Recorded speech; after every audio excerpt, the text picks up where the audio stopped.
जय श्री राधे राधे राधे।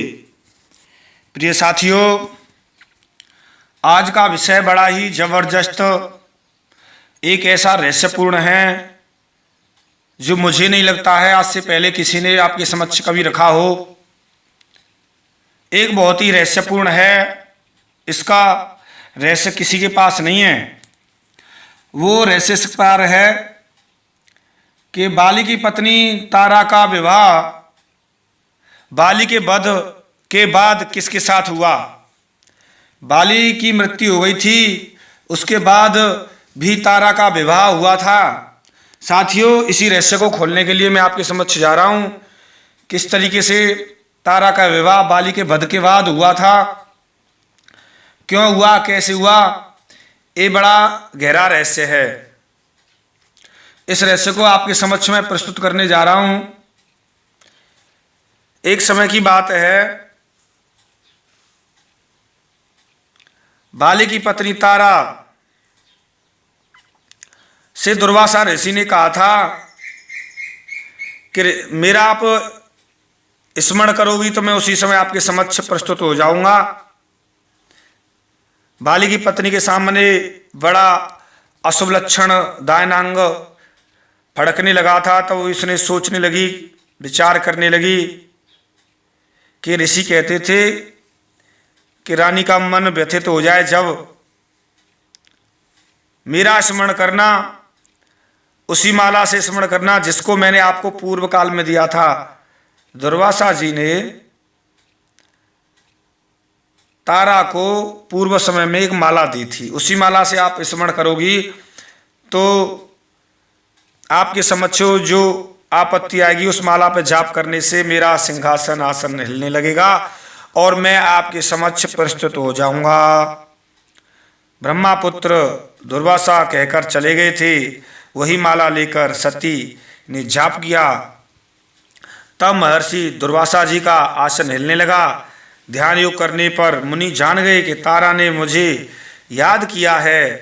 सहस्र वर्ष वह नारी राजा बलि के साथ रही, 1000 वर्ष तक साथ रही थी। बाली के तारा, उसके दोस्त ने उसे चाप दिया। रात्रि व्यतीत होने पर इंद्रपुत्र वाली की मृत्यु हो जाएगी और उससे आरक्षित देकर वह सती मुझे स्मरण कर रही है। ऐसा कहकर ब्रह्म ऋषि आसन से उठे और तारा के समक्ष आप पहुंचे। बोलिए वाले, आपने मुझे कैसे याद किया। ऋषि ने कहा, किस कारण से स्मरण किया।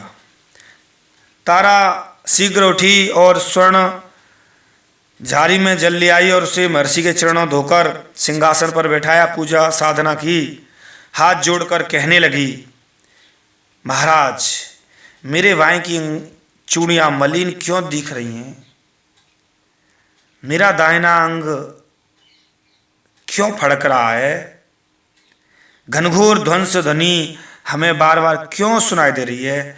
ऋषि ने कहा, हे बाली की पटरानी तारा, सुनो, तेरे स्वामी ने जो पाप किया है उसने अपने सगे भाई को बाहर निकाल दिया और उसने अपने भाई की पत्नी को हरण कर लिया है। उसने यह विचार नहीं किया कि बलशाली राजा बुद्धि भी भ्रष्ट हो गई, इस कारण से उसका आयु समाप्त हो गई है, उसकी मृत्यु काल आ पहुंचा है। जब से उसने धर्मदेव की निंदा की है, धर्मदेव ने उसे इस बात का स्मरण कराया है। उसके कथन पर नारायण ने जन्म का धारण किया है, भगवान ने अवतार लिया है बाली का वध करने के लिए।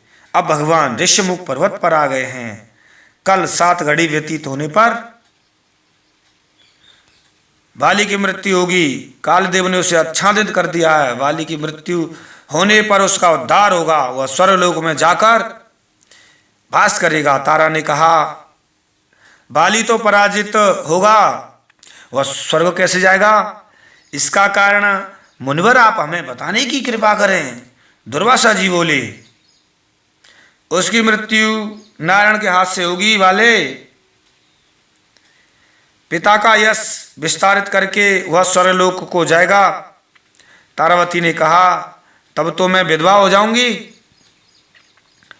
मेरी तो इच्छा स्वामी के साथ जाने की है। दुर्वासा ने कहा, हे सुंदरी तारा सुनो, धनुर्धारी श्री राम तुम्हें सुग्रीव की पत्नी बनाकर रखेंगे। इस तिथि को सुयोग मानकर यह तेरा विवाह करा देंगे सुग्रीव से, तुम्हारा क्रोध शांत करके ऐसा करेंगे, अब तेरी गणना पंचकन्याओं में कराएंगे। वह 10 सहस्त्र वर्ष तक भोग करेंगे, 10,000 वर्ष तक भोग करेंगे, फिर वे जाते समय तुम्हें अपने साथ वैकुंठ ले जाएंगे। तेरे कारण उन्हें महान सुख प्राप्त होगा।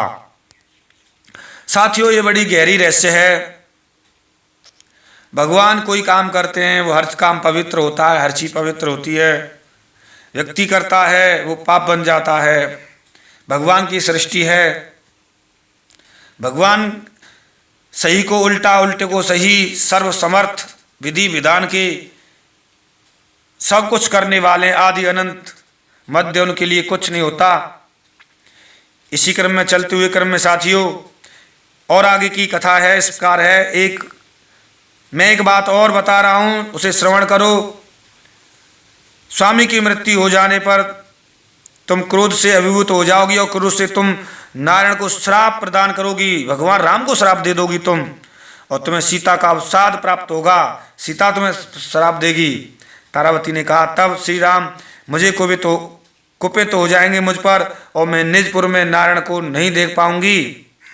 जो नारायण मेरी गणना सत्यों में करेंगे, जो मेरी गिनती पंचकन्याओं में करेंगे। दुर्वासा जी ने कहा, श्री राम तुमसे कुछ नहीं कहेंगे। पूर्व काल से उनके लिए ऐसा योग ही निर्धारित है। प्रातःकाल जो शब्द सुना और उसे निर्घात शब्द अपने मन में विचार का निर्घात नहीं था। वह नारायण जी ने जाकर चरण से दुंदुभ की अस्थियों को फेंक दिया पैर से। इस कारण से वह निर्घात जैसा शब्द हुआ था, वैसा कोई शब्द नहीं था वो।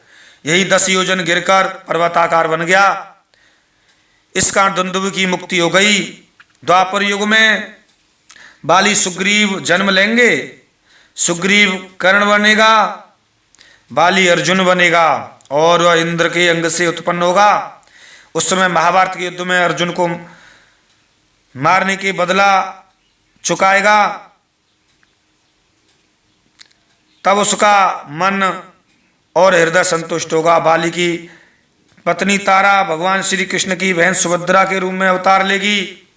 उस समय अर्जुन उससे विवाह करेगा। द्वापर युग में बाली कृष्ण का अंग बीध देगा। यह सुनकर तारावती प्रसन्न हो गई। इतना कहकर दुर्वासा अपने स्थान को चले गए और तारा मन ही मन में प्रसन्न हो गई। इस प्रकार भगवती सुनो। इसके पश्चात बाली की पत्नी के मन में विचार आया कि ऋषि का कथन सत्य है, यह विचार करना चाहिए। इस प्रकार मैं परीक्षा करूंगी। ऐसा कहकर तारा ने दासी को बुलाया और आगे की व्यवस्था परीक्षा लेना शुरू किया। साथियों, इसी प्रकार एक कथा इस प्रकार है कि तारा ने श्री राम जी के चरणों में प्रेम पूर्वक पकड़ लिए बाली वध के बाद और बहुत जोर से रोने लगी। श्री राम ने कहा, तारा तुम मेरी बात प्रमाण समझो। सुग्रीव को बरमाला पहनाकर सुग्रीव से विवाह करके सुखपूर्वक रहो। यह सुनकर तारा बोली, चक्रपाणी श्री राम, यह करनी वेद विरुद्ध जान पड़ती है। यह तो कैवल्य मुक्ति दाता श्री राम ने कहा। मेरी बात मान लो तारा, पतिव्रता में तुम सचमुच विख्यात हो जाओगी। इस प्रकार श्री राम अघटित अपूर्व एवं विलक्षण बात घटित कर देते हैं।